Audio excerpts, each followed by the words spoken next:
What is up YouTube, how are you guys doing? My name is Peedy and today I will be taking a look at patch 10.7 for League of Legends. As usual, I will be highlighting all the changes and I will give you my opinion on them. If you're new here and you want to help this channel grow and you want to see more content like this, make sure to subscribe, and if you want to check me out on any other sources, all the links are down in the description below. But without further ado, let's delve right into it. The first thing we see is the next step in balancing the matchmaking. In 10.6, they took the first step in that by balancing out the autofills throughout both teams. This patch in 10.7, they are going to balance out the amount of pre-mates in both teams as well. This should be a good addition and make it more fair in general. And as far as I'm aware, the queue times have been pretty stable, so they're doing a good job at that, honestly. So that's a good change. Champions. Fiddlesticks is getting an update. I will be making a separate video on that. It's a nice rework. I like it. I saw the changes. And this time I will actually make a video. I know I promised a video for the Wukong rework as well, but I was very ill and I felt like absolute ass the entire week. I had a sore throat. I could barely talk.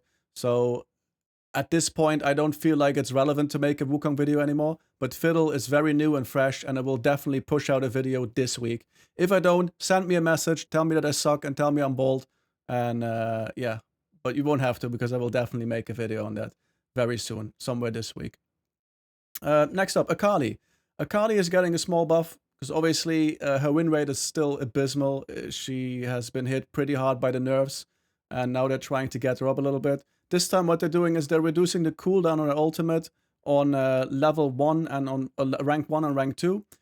It's going from 2 minutes to 1 minute 40, and on rank 2 it's going from 90 seconds to 80 seconds. A pretty nice buff, especially for the early game, because 20 seconds of her ultimate cooldown is a lot. The problem Riot obviously has is that Akali is super hard to balance, and if they overbuff her, she's just gonna rampage all over the place. So they really have to be cautious with the buffs they give her. So this is a good step in the right direction, but this should not bring her back into a very strong spot. But at least it will help her out in the early game and to hopefully win some matchups early to help her snowball throughout late game as well. Next up, Corki. Corki is getting a buff to his special delivery, to his W. The direct hit burn duration is going up from 1.5 to 2 seconds. I mean, Koki is not really in the meta. He's not seeing a lot of play. You barely see him. And I don't feel like the changes they're making to his W and to his passive are really what he needs to make him better. I feel like they're buffing the wrong stuff. And also this buff should not really matter much. And it shouldn't really make a big difference. Sadly. Because he's a fun champion. But this is not going to bring him back. Absolutely not. Next up, Galio. Galio is getting a pretty big change to his ultimate, because now when he drops down, every allied champion in the area will get his passive shield for 5 seconds. That's absolutely huge. And it also fits his role more, because, you know, he's supposed to be the big statue that drops in, that protects.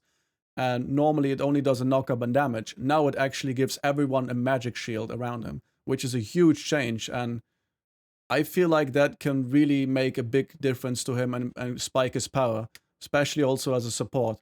So I like this change. We will probably see a lot more Galio, absolutely, and this is a very good step in the right direction. Absolutely. Nice change.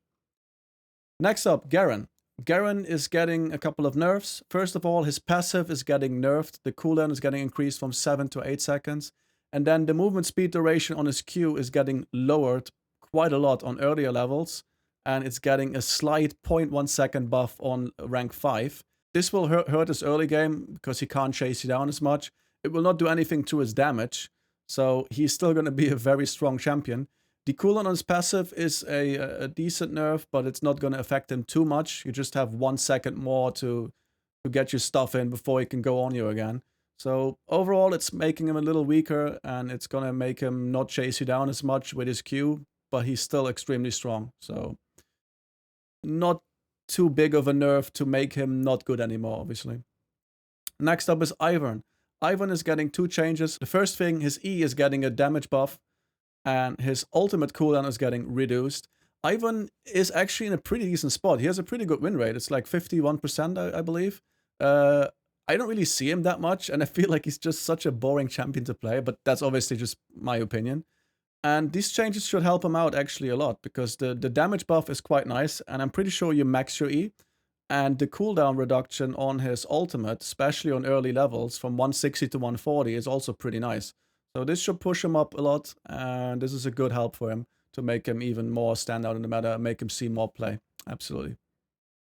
Next up, Kai'Sa. Kai'Sa got a buff in the last patch, and her stats are still not that good. Her win rate is still pretty low. So this time they're giving her another buff, which is meant for the late game. The cooldown on her E is getting reduced. It's not getting changed at early levels, but on later levels it's getting reduced. I don't know how much this is going to do for her, because, you know, she will be able to use her E a little bit more and catch on to her opponents. But if this is enough to make her really strong, I don't know. But I'm pretty sure win rate will go up, so we will have to see how this turns out. Next up, Nasus. Nasus is getting two pretty nice changes. First of all, his W, Wither, is getting his range increased from 600 to 700, which is quite big. So he will be able to absolutely just slow you down even further away. Because I think everyone knows if you get a Nasus W on you, a Wither on you, you just cannot move anymore, and it's so annoying. And now his range is even bigger. Then his E is getting the armor reduction increased by a lot. It's going from 15 to 35 to 25 to 45. So that's a huge armor shred. And he's already a pretty decent champion. And he's obviously a low elo stomper. If he gets fat, he just absolutely rampages. And these changes are going to make him even stronger. So I might actually go and start banning Nasus again, I feel like. Because this doesn't really look very fun to play against. Absolutely not. Next up on the list, Nocturne is getting a couple of nerfs. His health regen is going from 8.5 to 7. His magic resist growth is going from 1.25 to 0.75. This is going to make him a little bit weaker in the laning phase, especially against AP targets. But the nerf is not big enough to really do much. So he's still going to be good. And obviously what he does best, his ultimate and the other things he does in his kit, it's not really affected. So just a small nerf, which in my opinion is not going to really change a lot. Next up on the list is Riven. Riven is getting a small buff. Her base stats are going up. Base health from 555.48 to 560. Health regen from 7 to 8.5. Small buffs, that's just not going to do enough for her. It's not going to make her much stronger, and she needs more off than that. So sadly, all Riven mains, you will have to struggle a little bit more. Next up, Talon. Talon is getting his W nerfed. The initial damage is getting nerfed by a little bit, and the return damage is getting nerfed, but the AD scaling on its return damage is getting buffed.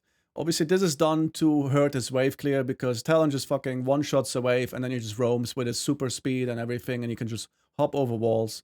And that had to be nerfed, because it's just way too strong.